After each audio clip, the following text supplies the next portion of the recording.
ఒక lottery ticket కొనుక్కుంటే నేను కూడా సెట్ అయిపోతానేమో. ఎలక్ట్రిక్ బస్సుల మీద మాత్రం ఇంగ్లీష్లో పేరు అయితే వస్తుంది. బార్కెట్ దాటి కెమెరా అయితే అలో చేయలేదు. అంటే పంచ్ అయితే కన్ఫర్మ్గా కట్టుకోవాలి. టీ షర్ట్ వేసుకుంటాను, జీన్ ప్యాంట్ వేసుకుంటానంటే బయటికి చూసేస్తారు వీళ్ళు. అయితే పేపర్లు అయితే పెడతారు ఇక్కడ. ఇందులో గెలిచిన నెంబర్ చూసుకొని ఎంజాయ్ చేయడమే. Zoya Lucas. Hi friends, welcome back to my channel. మనం ప్రజెంట్ అయితే బ్యాక్ సైడ్ చూసుకుంటే త్రివేంద్రం సెంట్రల్ స్టేషన్ బయట అయితే ఉన్నాము. ఈరోజు బడ్జెట్లో అయితే తిరువనంతపురంలో అనంత పద్మనాభ స్వామి టెంపుల్కి వెళ్ళాలో చూసుకుందాము. ఈ బ్లాగ్లో అయితే లాస్ట్ వీడియో మీరు చూసే ఉంటారు. తిరుచిరాపల్లి నుంచి త్రివేంద్రం అయితే వచ్చాము. త్రివేంద్రం నుంచి మన టెంపుల్కి అయితే వెళ్దాము. స్టేషన్ బయట చూసుకుంటే ఆటోస్ అని, ట్యాక్సీస్ అని చాలా ఉంటాయి. మన బడ్జెట్ కాబట్టి నడుచుకొని వెళ్దాం. టెంపుల్కి అయితే 1.3 కిలోమీటర్స్ అయితే ఉంటుంది. మన మ్యాప్ చూసుకుంటే టెంపుల్కి 1.4 కిలోమీటర్స్ అంటే ఇక్కడ నుంచి ఒక 19 మినిట్స్ నడుచుకొని వెళ్ళిపోయామంటే ఈరోజు వాకింగ్ కూడా అవ్వలేదు. టెంపుల్కి అయితే వెళ్ళిపోతాము. ఇక్కడ చూసుకుంటే టీఎన్ బోర్డులు, ఇక్కడ చూసుకుంటే కేఎల్ బోర్డులు. పెట్టేదానికి కేఎల్ బోర్డులు అంటే టీఎన్ దగ్గర మ్యాక్సిమం ఏపీ కనపడవచ్చు, కానీ కేఎల్ దగ్గర ఏపీ అయితే కనపడవు బోర్డులు అయితే.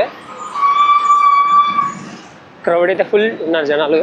మనం ట్రైన్ 3:30కి దిగాం కదా, 4 వరకు స్టేషన్లో కూర్చున్నాను. కొంచెం రిలాక్స్ అయ్యాను. అయిన తర్వాత బయలుదేరాను. ఎలా ఉంటుందో తమిళనాడు అంటే కొంచెం పర్వాలేదు, కేరళ ఏమో మరి.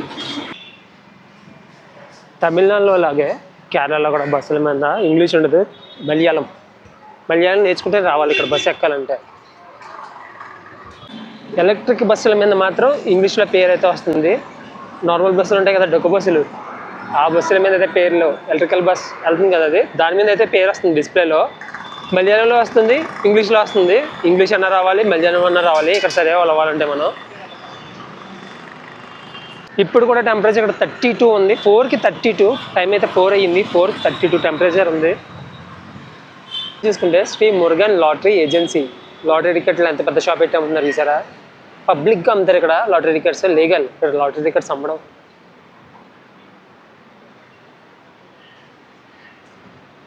ఇంకొక 900 మీటర్స్, ఇంకొక 750 మీటర్స్ నడుచుకొని వెళ్ళిపోయామంటే మనకి టెంపుల్ అయితే వచ్చేస్తుంది. అనంత పద్మనాభ స్వామి టెంపుల్. ఇక్కడ చూసుకుంటే లాటరీ టికెట్స్ అమ్ముతున్నారు. లీగల్ అని చెప్పాను కదా. లాటరీ తీసుకున్న గెలిచిన వాళ్ళకి ఇలా అయితే పేపర్లు అయితే పెడతారు ఇక్కడ. ఇందులో గెలిచిన నెంబర్ చూసుకొని ఎంజాయ్ చేయడమే. ఒక లాటరీ టికెట్ కొనుక్కుంటే నేను కూడా సెట్ అయిపోతానేమో. కేరళలో లాటరీ టికెట్స్. వెళ్ళి దారిలో ఒక టెంపుల్ అయితే కనిపించింది. ఇక్కడ ఉంది కదా టెంపుల్, వినాయకుడిది. ఇదైతే మిస్ అవ్వకండి. తిరువనంతపురం వచ్చిన తర్వాత అనంత పద్మనాభ స్వామి టెంపుల్ పక్కనే ఉంటుంది. ఇక్కడ ఎండి రైలు, ఎండి నత్తల్లో అయితే అమ్ముతున్నారు.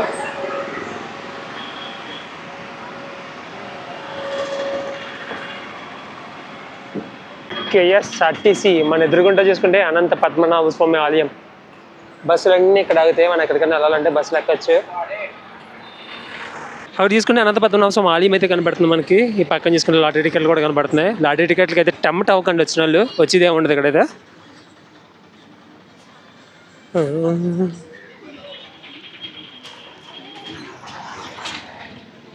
నేను సెకండ్ టైము పద్మనాభ స్వామి ఆలయంకి రావడం.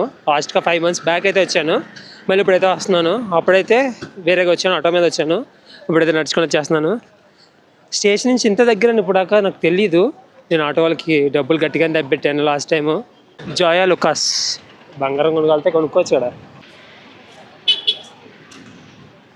టికెట్లు దగ్గర తీసుకొచ్చి కూడా అమ్మేస్తున్నారు టికెట్లు అయితే. మనం ఎదురుకుండా చూసుకుంటే world richest temple Anantha Padmanabha స్వామి ఆలయము. రైల్వే స్టేషన్ దగ్గర నుంచి అయితే 1.7 కిలోమీటర్స్ ఈజీగా నడుచుకుంటూ వచ్చేసాను. నేనైతే ఇక్కడికైతే కెమెరా అలో చేయలేదు. నేను కెమెరాతో ఇప్పటి వరకు వ్లాగ్ తీసాను. బ్యాక్ సైడ్ చూసుకుంటే బార్కెట్ ఉంది కదా, ఆ బార్కెట్ దగ్గర నుంచి కెమెరాలో చేయలేదు. ఎక్కడికెక్కడైతే మనకి క్లాక్ రూమ్స్ అయితే ఉంటాయి, బ్యాగులు పెట్టుకోవడానికి, ఫోన్స్ పెట్టుకోవడానికి. అండ్ పంచులు కూడా ఇక్కడ రెంట్కి ఇస్తారు. మన టెంపుల్లోకి వెళ్ళాలంటే పంచి కన్ఫర్మ్ గా కట్టుకోవాలి. జెంట్స్ అయితే, లేడీస్ అయితే శారీ కట్టుకోవాలి. పక్కన కనపడుతుంది కదా, వీళ్ళందరూ పంచి కట్టుకునే వెళ్తున్నారు. పంచులు అనేది లోపలికి అయితే అలో చేయట్లేదు. మనకి ఎదురుకుంటా కనపడుతున్న గోపురాన్ని అయితే 16వ శతాబ్దంలో నిర్మించారు. అండ్ లాస్ట్ గా 18వ శతాబ్దానికి మొత్తం వర్క్స్ అన్ని కంప్లీట్ అయ్యాయి. అండ్ అదే ఆలయం మెయిన్ ఎంట్రన్స్ ఎదురుకుంటా కనపడుతుంది. అక్కడ చూస్తే చాలా మంది సెక్యూరిటీ ఉన్నారు కదా. 108 దివ్య దేశాల్లో ఒకటి ఈ అనంత పద్మనాభ స్వామి ఆలయము. దివ్య దేశాలు అంటే ఏమిటంటే మనకి జ్యోతిర్లింగాలు 12 కదా, అలాగే శ్రీ మహావిష్ణువుకి మొత్తం 108 దివ్య దేశాలు అన్నమాట. అందులో మెయిన్ ముఖ్యమైనది ఈ అనంత పద్మనాభ స్వామి ఆలయము. మనం కొంచెం పక్కకు చూసుకుంటే రూమ్స్ ఫ్యాకల్టీ అవైలబుల్ అని ఉంది కదా. ఇక్కడ సింగిల్ గా వచ్చిన వాళ్ళకి అయితే రూమ్స్ అయితే ఉంటాయి. చాలా బెస్ట్ సింగిల్ గా వచ్చిన వాళ్ళు అయితే. టెంపుల్ కి డైరెక్ట్ గా వచ్చేసి స్టేషన్ నుంచి బస్ స్టాండ్ నుంచి ఇక్కడికి వచ్చి ఫ్రెష్ అయిపోయారంటే మన టెంపుల్ బయట మీరు పంచ తీసుకురాపోయిన పంచలు కూడా ఇక్కడ దొరుకుతాయి, లేడీస్ కావాల్సినవి కూడా ఇక్కడ దొరుకుతాయి. అండ్ నీట్ గా టెంపుల్ లోకి అయితే వెళ్ళిపోవచ్చు.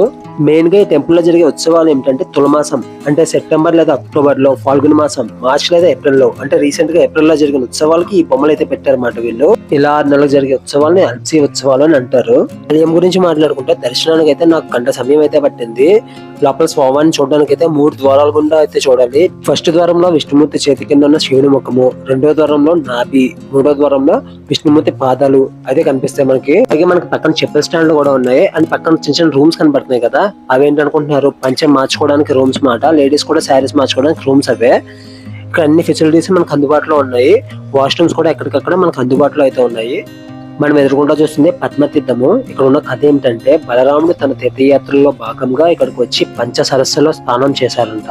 పంచసరస్సు అంటే ఈ పద్మతీర్థము. ఈ పద్మతీర్థంలో స్నానం చేసి స్వామివారిని దర్శించుకొని ఇక్కడ ఉన్న బ్రాహ్మణులకి 10,000 ఆవులు దానం ఇచ్చారంట. అండ్ ఈవినింగ్ టైంలో ఇక్కడ నుంచి అనంత పద్మనాభ స్వామి ఆలయం వ్యూ చూస్తే చాలా అద్భుతంగా ఉంటుంది. కొంచెం మేఘాలు ఉన్నాయి, లేదంటే చాలా చాలా అద్భుతంగా ఉంటుంది. అండ్ ఇక్కడ చూసుకుంటే పద్మతీర్థంలో చాలా చేపలు ఉన్నాయి.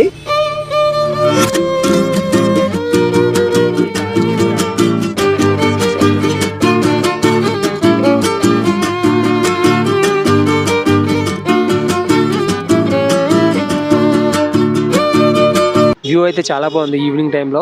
ఇక్కడ అయితే మామూలుగా లేదు, వ్యూ అయితే పీక్స్లో ఉంది. కెమెరాలో మీకు ఎలా కనబడుతుందేమో కానీ బయట అయితే ఒక రేంజ్లో ఉంది.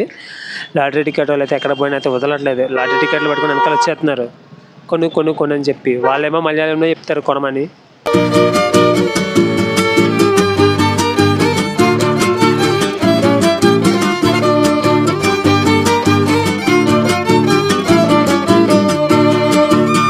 నా కంఫర్ట్ జోన్ అన్నీ వదులుకొని సింగిల్గా వచ్చాను. ఒక బ్యాగ్ తగిలించుకొని కెమెరా పెట్టుకొని ఆల్ ఇండియా సిరీస్ అంటూ ఏదో ఆ సిరీస్కి సింక్ లేకుండా ట్రైన్ వ్లాగ్స్ చేసుకుంటూ, మధ్యలో టెంపుల్ వ్లాగ్స్ చేసుకుంటూ, ఏదో చేసుకుంటూ అట్లా గడుపుకుంటూ వచ్చాను. నేను మొదలుపెట్టినప్పుడు ఏం లేదు, మొదలుపెట్టిన తర్వాత అండ్ ఆంధ్ర దాటి ఫస్ట్ తమిళనాడు వచ్చాను. తమిళనాడు మాట్లాడుతున్న జనాలు కానీ తమిళ అర్థం కాదు, కానీ నేను చేసే సైగలు అన్నీ అర్థం చేసుకుంటున్నారు. జనం ఎట్లా అంటే ప్రతి ఒక్కరూ చాలా ప్రేమగా పలకరిస్తున్నారు. తమిళనాడులో నేను చూసిన వాళ్ళందరూ ప్రేమగానే పలకరించారు. అండ్ కేరళలో వచ్చిన తర్వాత కూడా చాలా అందరూ నవ్వుతో పలకరిస్తున్నారు. ఆడవడు వీడు వాడు అనేది పట్టించుకోవట్లేదు. చాలా భయంతో మొదలుపెట్టాను.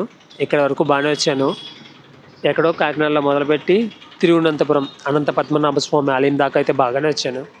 మేబీ ఇలాగే ముందుకు వెళ్తాను, ఇలాగే ముందుకు వెళ్ళాలని నేను కోరుకుంటున్నాను. ఇది ఫ్రెండ్స్ ఈ తిరువనంతపురం పద్మనాభ స్వామి ఆలయం సంబంధించిన వీడియో అయితే. ఇంకొకటి మర్చిపోయాను, మీరు లోకల్ ట్రిప్స్ తిరగాలనుకుంటే బ్యాక్ సైడ్ ఆటోలు అయితే ఉంటాయి. టెంపుల్ బయటకు వచ్చినట్టు ఆటోలు అయితే ఉంటాయి. ఒక ఆటోని చూసుకోండి, ఒక 800 ఎంతో. సోలోగా ఉంటే షేరింగ్ అయితే మాట్లాడుకోండి, బడ్జెట్లో అయిపోతుంది 200, 300తో. ముగ్గురిని అయితే తీసుకెళ్తాడు. ఎవరైనా ఇద్దరు ఉన్న వాళ్ళు బ్యాచ్తో మాట్లాడుకున్నారంటే మీరు ఈజీగా కంప్లీట్ అయిపోతుంది. మార్నింగ్ మొదలు పెడితే మధ్యాహ్నం కల్లా కంప్లీట్ అయిపోద్ది. 1 డేలో తిరువనంతపురం అయితే ఫుల్గా కవర్ చేసేయచ్చు. ఇది ఫ్రెండ్స్ ఈ వీడియో. మళ్ళీ నెక్స్ట్ వీడియోలో వెళ్తాం. బాయ్.